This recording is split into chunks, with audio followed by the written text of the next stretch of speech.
let's get to the big news of the day.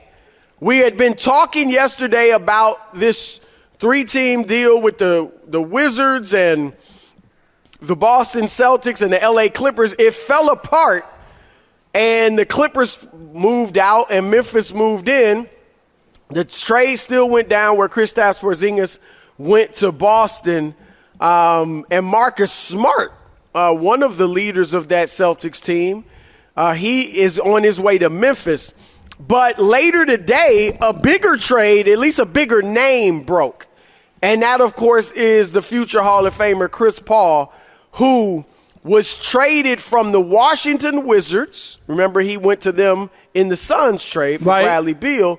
And he will be going to, of all places, the Golden State Warriors, which stunned me. To do what? You had heard their name out there. To do what? Yeah, right. That's the question. I don't understand. I'm asking you, what is your view of it? Tell me about this. My view, I thought, was, okay, they're going to make room to give Draymond Green a contract, and Chris Paul is just a pawn in this. They chose Draymond Green over Jordan Poole, the younger guy, the guy who helped them win a championship just 2 years ago. And they have Are you saying they shouldn't have? No, they should not have. Really? Yeah, because I think this is what a lot of organizations do, Chris, is you live in the past. The past was glorious. He helped you win those championships, and it's hard to let that go, right?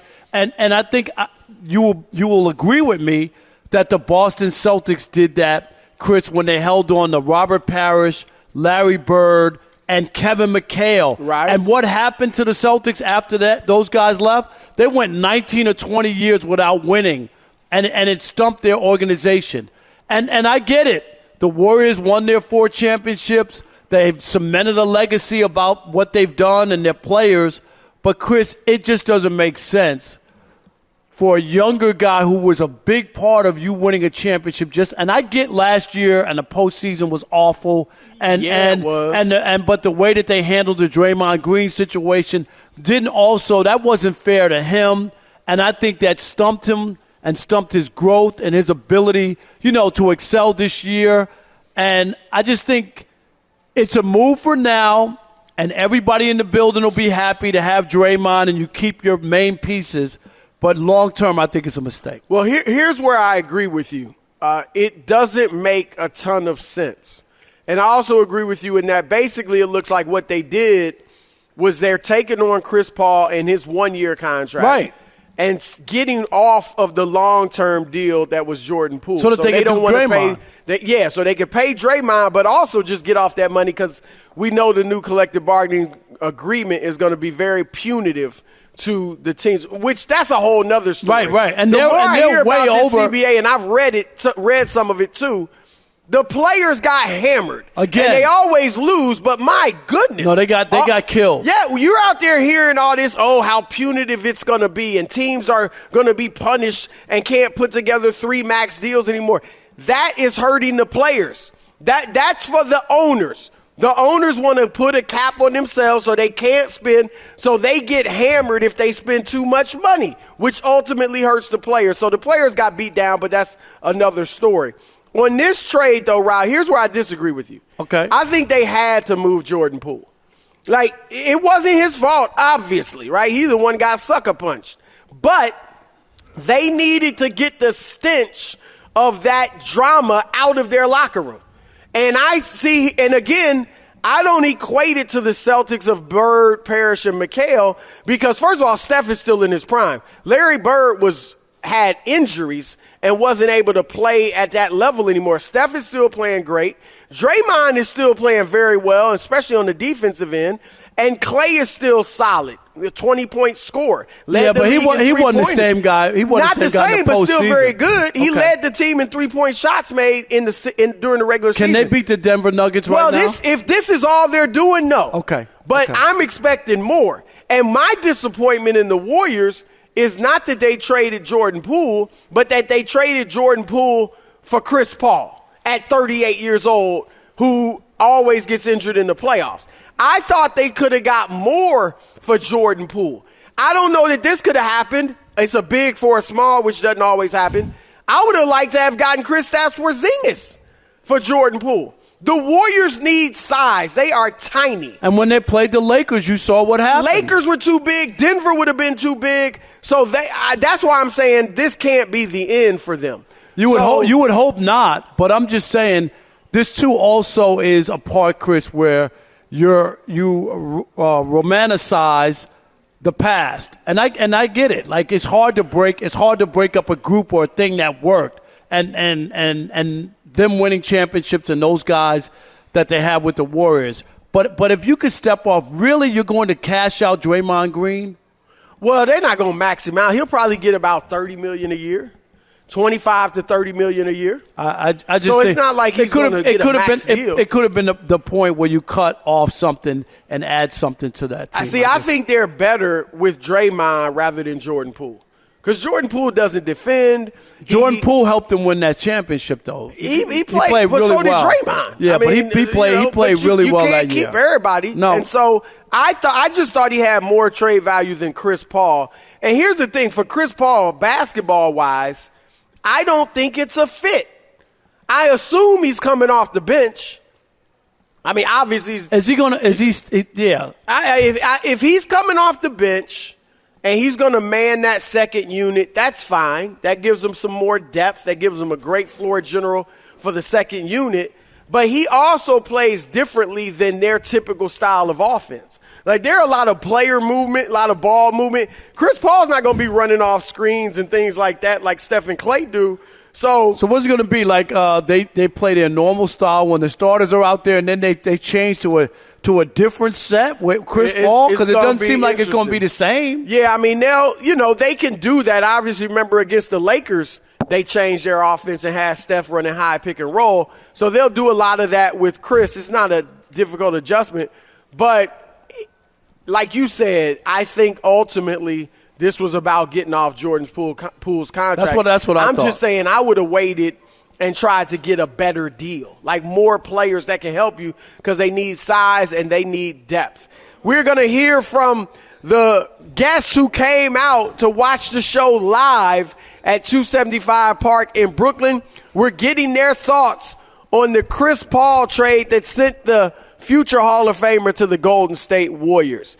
All right, what is your name and where are you from? Demetrius, I'm from right here, New York City, Bronx, New York. Okay, all right. Thanks for coming out, brother. What you got? First, I just want to say thank you to Rob, Chris, what y'all do for sports, what y'all do for the culture. Appreciate that. Thank you. I want to use this to have a comment and a question real quick. So the comment, I just want to say, we saw, when Chris Paul got injured in the playoffs, that the Phoenix Suns offense sped up. Right, and we know that the Warriors like to play with speed. Right. So we all agree that we can't really understand the basketball logic of why Chris Paul would be on the Warriors. But I want to ask y'all, do y'all think this is a GM thing? Now we're switching to GM. Is Mike Dunleavy maybe just wanting to do something? Or is Bob Myers the reason for these championships? And now we see that the brains is gone, so... I mean, look, Bob Myers did a fantastic job, so I don't want to take anything away from him. He did hire Steve Kerr. Mark Jackson had done a good job, but obviously Steve Kerr took him to a different level. But remember, Myers did not draft Steph, or Clay. But he did get Draymond. That's his claim to fame. The second round, because those are the harder picks, Chris, to get the second round pick. But I will say this. But the core was Steph and Clay and Draymond. But your point about a general manager making moves. When you're new, yes, and I don't think you do want to put your stamp on it or have something. Not like you jump in and leave everything the way it was and be like, oh, well, you didn't do anything. This was already set up for you, so I get what you're saying. Yeah, I mean, again, this one's a bit baffling, to be honest. And you make a good point about the speed of play. So it's going to be interesting to see how this works out. All right, we've got our next guest, and this is a brother that calls in quite frequently. Give us your name and where you from. Yeah, my name is Tim. I'm here from Queens. Tim from Queens. Queens is big, man. We got 2.3 million people. Where you from in Queens? I'm from the Rochdale area by God Brewer. Rochdale area. Yeah. All right, Guy Brewer. Yeah, I know, and my wife grew up in Rochdale. My mother-in-law's still there. So I just wanted to make a comment. I just I agree with the aspect from the point where you said, they didn't really punish Draymond for that situation that happened with him and Jordan Poole. So Right.